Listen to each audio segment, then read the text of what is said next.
So today what I want to share is about this story of manna and quail and this gift from God. And I think that it has profound implications for the way that we care for one another today and the way we kind of set up and organize our society, our communities. And it's really profound stuff. And so I want y'all to bear with me. We're going to talk about a few difficult things, but hopefully we can kind of bring it all together and it makes some sense for you today. So I want to connect this a bit to slavery and the movement for black freedom that is still going on today and has not ended because black people still have not been given the freedom and the liberation that they deserve and that they need, because we all need to be free, right? So think about this. After slavery ended in the South, in America, it didn't technically end, but because there's still other ways that slavery is still legal through incarceration in lots of different ways. But after the Emancipation Proclamation and slavery ended, a lot of people thought that was the end of everything. But what has happened is, particularly quite a few white Americans have been fighting and fighting and fighting and fighting and fighting against true equality for black people. And this is facts. This is what's happened. In the land of the free, so many people don't want freedom for all people and are actively working against it. For the last few years, quite a few years ago, a group of black people got together and they developed this movement and this phrase, Black Lives Matter. And it caught on and it's developed a lot of attention and it's caused a lot of controversy. And I will tell you that I don't think that this should be a controversial statement in the least, because there's no denying it, that racism exists in America and has existed in America since its founding. No matter what our political leaders try to do, no matter how much we try to whitewash our history, it is there and it is fact. Just to list a few things that have happened. You may have heard of this. Native genocide, when we came here, slaughtered many people who were living here. Awful tragedy. Slavery, convict leasing that came up after slavery. Lynching, the drug war, mass incarceration, redlining, over-policing of black and brown communities that still happens today. Currently, you can look at the numbers. There are vast disparities in access to education and healthcare and resources that sustain and ensure flourishing for people and for communities. And you have to ask, why do we have these disparities? It's not because there's anything wrong with any particular group of people. We have these disparities because our society is broken and it's sick and we need a healing. It is obvious to me that Black Lives Matter needs to exist. There's no argument there. If all lives truly mattered, then we wouldn't have to say that. But that's not been the case. And that's not a controversial thing to say. That's just part of our history that we need to own, and we have to deal with the truth before we can move towards healing. You know, I'll just be honest with you. Back in 2016, I watched the videos of Alton Sterling and Philando Castile, who were murdered on video. And it was caught on cell phone video, and it was tragic. And I remember just being torn up to pieces over that. And finally, I had the courage, to stand up and say Black Lives Matter in church. And just to be honest, it shouldn't have taken me seeing those videos for me to have the courage to do that, right? That we should have been saying that all along. This year, George Floyd was murdered on camera by a white police officer. Tragic event that happened. And you had these other guys that stood there, these other officers that just watched it happen and did nothing. Tragic event. So many other things have happened. We're in the middle of a pandemic, and this pandemic is disproportionately impacting Black and Latinx people. And it's not because biologically they're more prone to getting the virus. It is because we actually have a society that is sick. And we need healing. We need change. Because we shouldn't be set up in such a way where certain folks have less access to the things that will lead to flourishing and wholeness and health for them. And so we need change. But the reality is many white people are still fighting against equality. They're still fighting against it when we need to be fighting for equality for all people. And I think part of our problem is that we have a distorted imagination. We're not really able to imagine another world. We think that this is the only way there is, that this is just the way it has to be. Ruby Sales, who was a wonderful advocate and activist in the civil rights movement and still is, she says that we are spiritually malformed.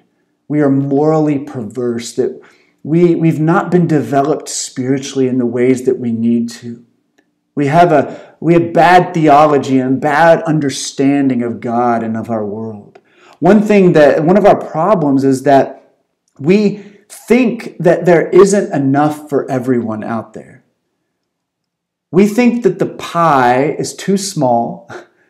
We think that there is no way that everybody's going to get a piece of the pie, that there's just not enough to go around. We think that if we lift somebody up, then somehow we're going to get torn down.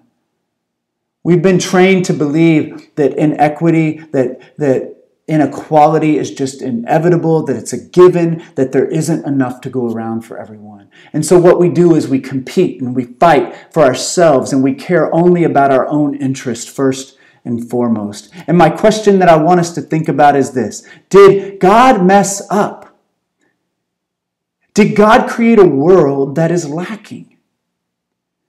Did God mess up here? Did He create a world that is lacking? Did He create a world that can only sustain flourishing for some people who have the most power and the biggest weapons and have risen to the top? Did God mess up? What do y'all think? Did He? Well, I think the answer is no. God didn't mess up when He created the world. I don't think that's the biblical witness. The biblical witness says that God created a world that is enough. That God created a world that can provide for everyone.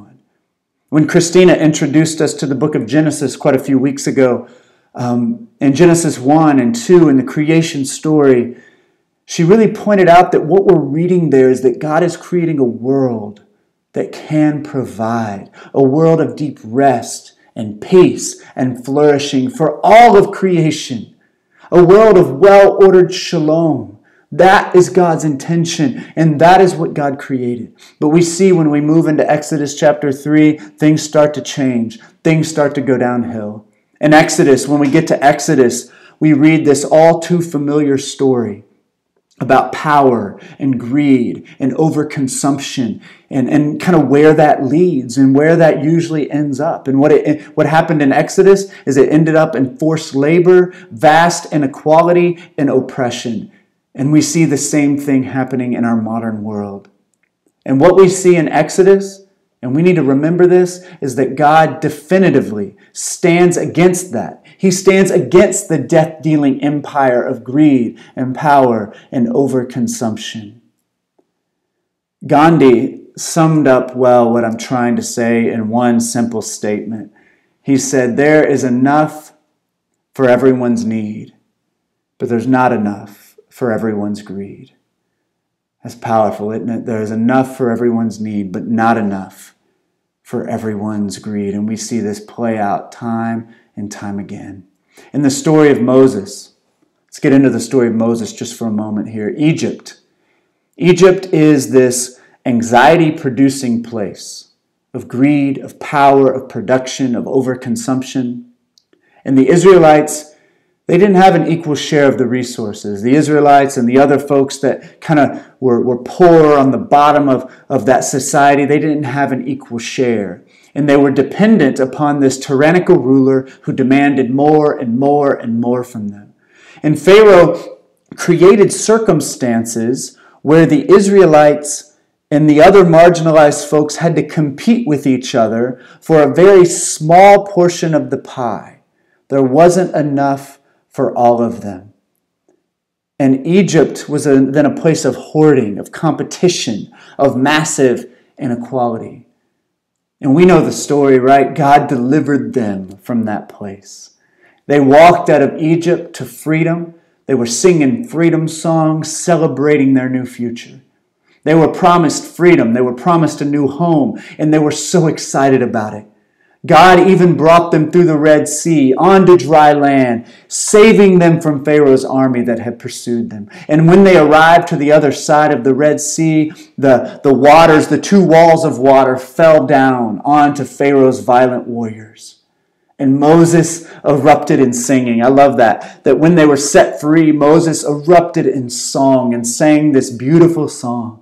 And then Miriam, the prophet, she sang a song as well. And while singing, she took it even further and led the women in this celebratory dance of freedom. What a beautiful moment, right? What a beautiful moment. But the singing and dancing, it didn't last all that long. Turning from Egypt towards freedom wasn't easy for them. Keep in mind, they were in the desert. The desert. We read wilderness and we think it's like this beautiful place with trees, teeming with life, right? No, they were in the desert. And the desert is a dry, arid, really difficult place to live. There's not a lot of food, not a lot of water. And they got to a place where they were starving, they were suffering, and they needed God's provision. They needed it, or they were going to die. And so they went to their leaders, to Moses and Aaron. They're like, hey, what's up, guys? Like, what's your plan here? We're out here in the wilderness. We don't even know where we're going. We don't have any food. We don't have any water. What are we going to do? And God heard their complaint, and he responded to them. And what he did is he provided for them in this very peculiar and very strange way.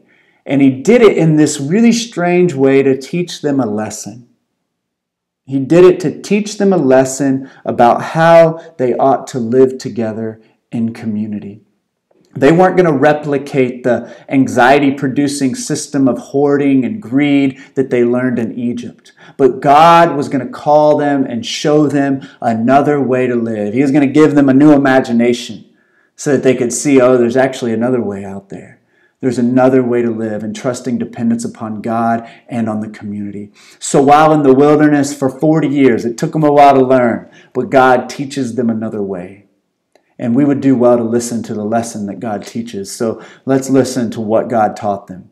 So what God did is he provided quail in the evenings and a bread-like substance in the mornings. And it just appeared out of nowhere. And this bread that God provided was called manna. And it's not a very clever name because manna just means what is it in their language. And so they went out and saw this weird substance on the ground and they said, what is it?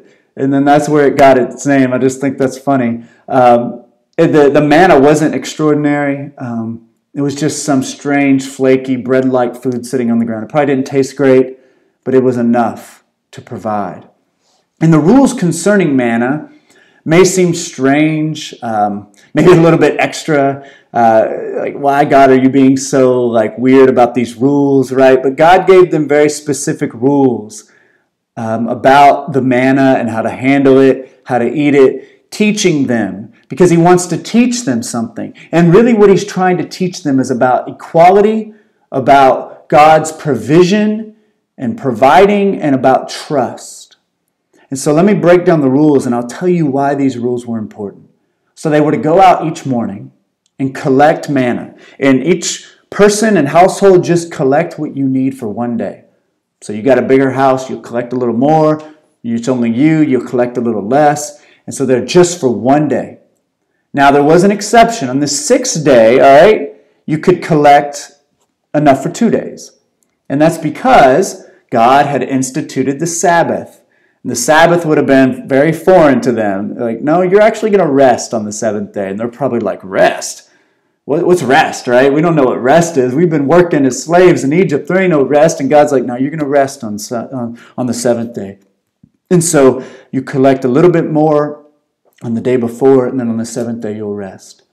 And so what happened is, some Israelites, they thought they could be resourceful.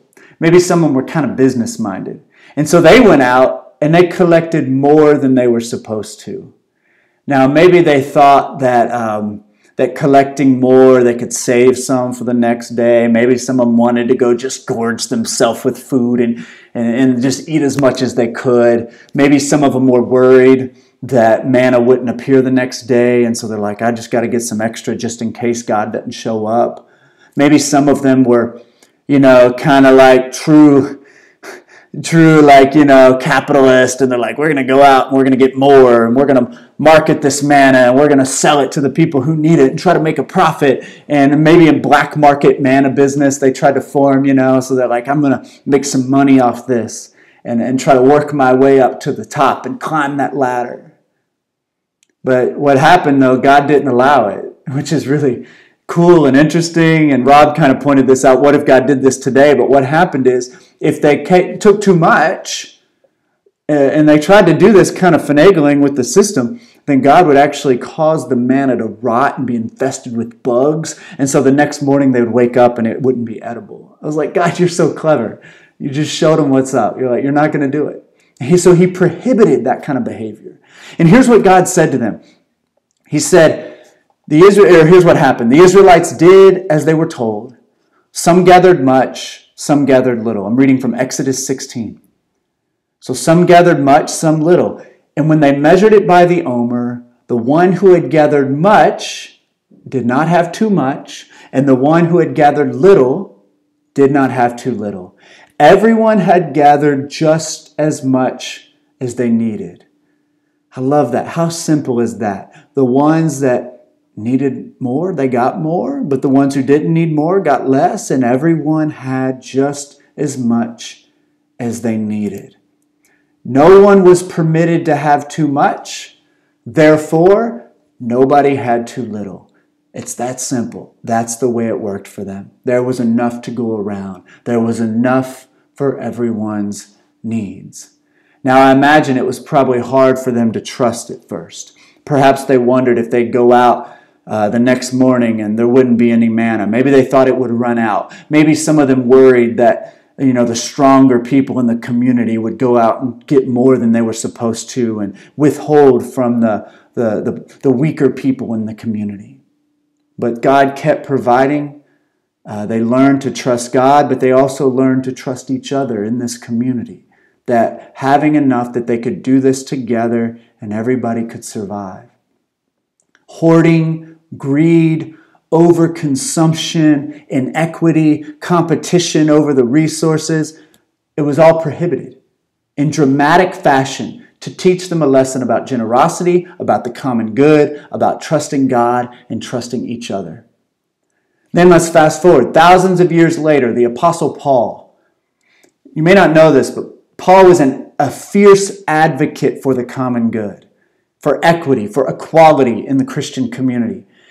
Many of the early Christians suffered severely. They were struggling, they were poor, they faced persecution, the harsh realities of poverty, terrible suffering. However, there were some Christians who had more. Some of them maybe were Roman citizens, and that gave them more access to resources and opportunity.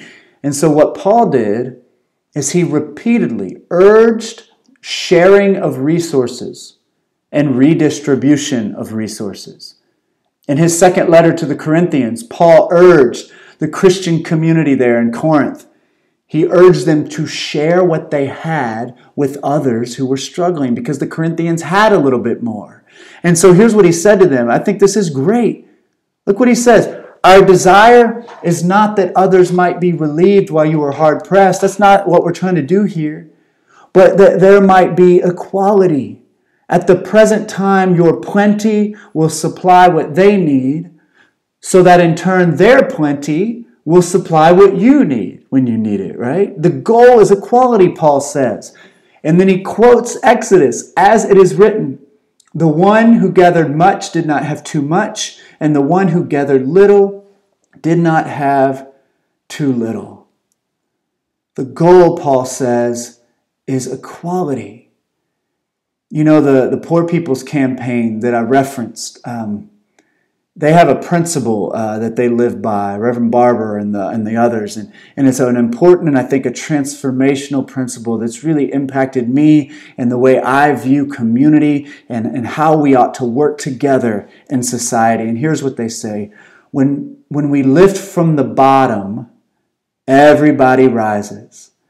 When we lift from the bottom, everybody rises. And I think that's a principle we need to embrace and live into more and more and more. When we prioritize those who have been left out, pushed to the margins, oppressed, people who've been denied equal access, we actually move closer to the heart of God. We move closer to holiness. We move closer to being like God. I saw some people debating on Facebook this week about, holiness and justice and how you can't separate them.